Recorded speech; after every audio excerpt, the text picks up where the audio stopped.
from Fargo and serving you on TV, online, and on the go. This is Valley News Live at 6.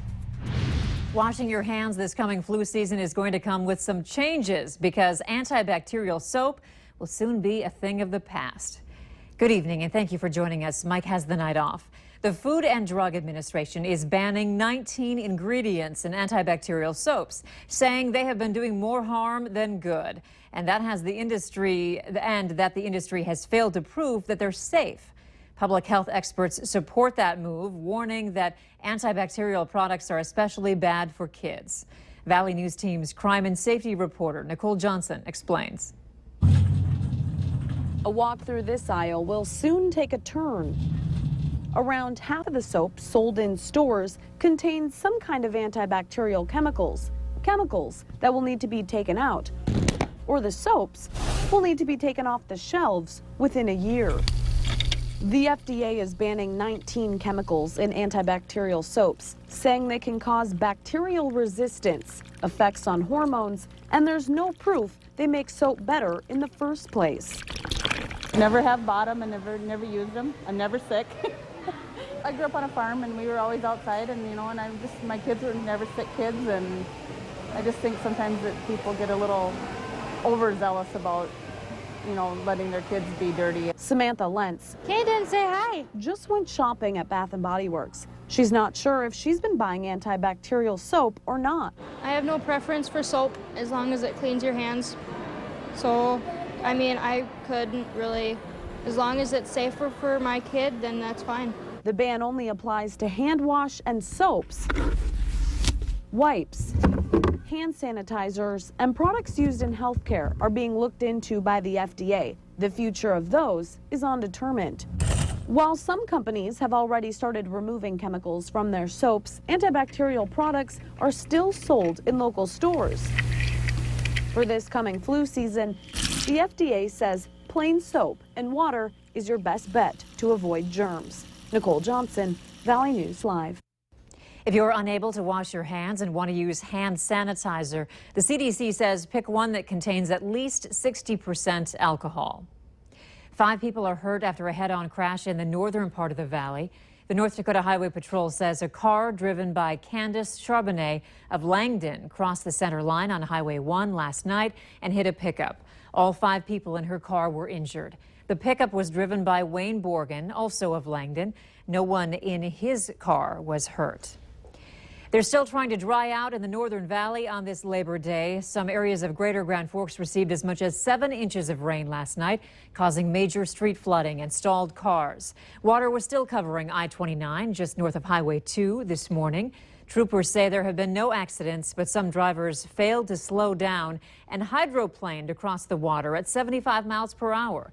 Most streets around Grand Forks are now dry as storm sewers finally were able to catch up. The water down there was, that street was blocked off. Cars couldn't get through. Really? Yeah. It was bad, really bad. Okay. Yeah. And a lot of heavy, lightning, everything, My dog wouldn't even go outside. The weather has been cool this Labor Day, but is more rain on the way for this evening? Let's find out from meteorologist Justin Fanfarelli in First Weather. Justin? And thank you, Andrea, and good evening, everybody. Some of us are actually seeing some rain right now, but most of us are just mainly cloudy and cool. You can see the clouds with a few peaks of sun in the valley, with more clouds as you approach the Devil's Lake area, and some showers just to the south of Langdon and into the Cavalier area. But we are tracking an area of rain right now, just getting into Fergus Falls as of right now. No lightning with it. The thunderstorm that we've been tracking is now moving out of the Wadena area into portions of eastern Wadena County. Just some brief heavy rain and some frequent lightning with this one. It looks like it is developing a hail core, but it is out of our viewing area as of right now. For the Fargo area, as you go through this evening, we will keep mainly cloudy skies. The rain will stay mainly to the south and to the east. Temperatures staying into the low to mid 60s out there, and we will continue to dry out, see less clouds as we go through the day tomorrow, and we'll wait until Wednesday before our next chance of some showers and thunderstorms, but we'll keep the cool air. Details coming up later in the newscast. All right, thank you, Justin. Yep. And remember, you can stay up to date on the weather conditions where you are anytime on your smartphone or tablet. Just download the Storm Team weather app to get the latest weather conditions and even follow the radar live. Search VNL Weather in the App Store. Thousands of Twin Cities nurses have walked off the job. Around 7 this morning, nurses began protesting against Allina Health. Their issues include health insurance and staffing levels. They're calling the strike open-ended, which means they're not sure how long it will last. Another issue the nurses are concerned about, workplace safety. I've been punched. I've been spit at. I've had a woman throw her ID at me, so blood spewing everywhere. So that's me personally, but I've heard a lot of terrible stories where nurses have been kicked in the face, have been elbowed, hair pulled by the ponytail, multiple things like that. Negotiators for Allina Health and the Minnesota Nurses Association spent hours negotiating on Friday, but they could not reach an agreement. Residents in the town of Millville, Minnesota, are reeling after a gun shop robbery. Bandits broke into Millville Rod and Gun, only 20 feet from where the owner and his family live. The owner said his wife and daughter were up and the lights were on, but that did not deter the criminals.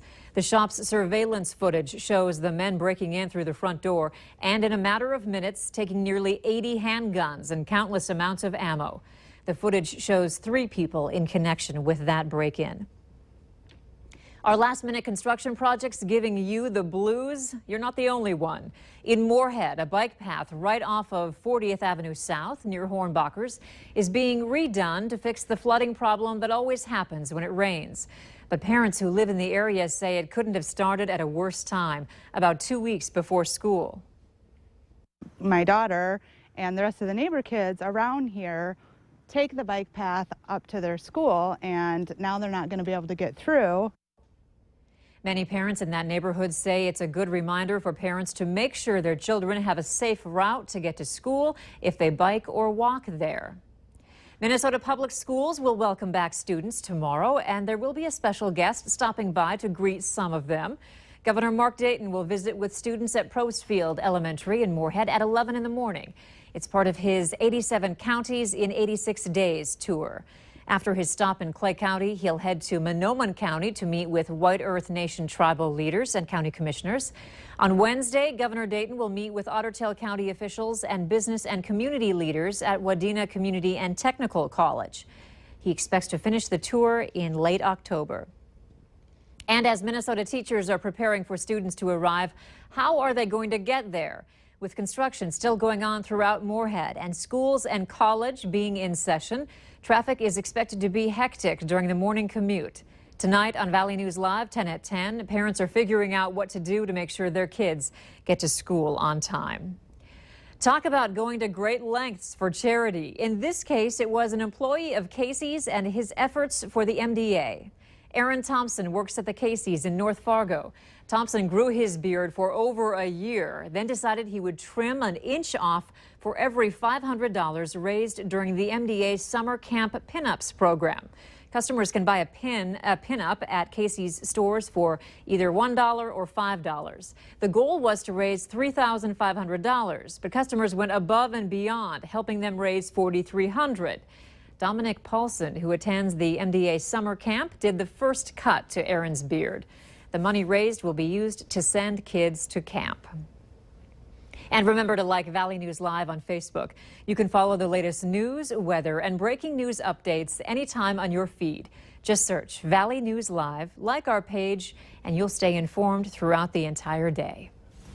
Later on Valley News Live at 6, he says his mom made him do it, but those CPR classes came in handy when his sister was choking in the back seat. The life-saving actions of a teenager coming up. And Fargo did not pick up much rain compared to other areas. Only 1/10 of an inch goes into the books. And our high today, only 69, well below normal for this time of year. We'll tell you if it's going to warm up coming next. You're watching Valley News Live on TV, online, and on the go. Always on, wherever you are, whenever you need to know. Valley News Live.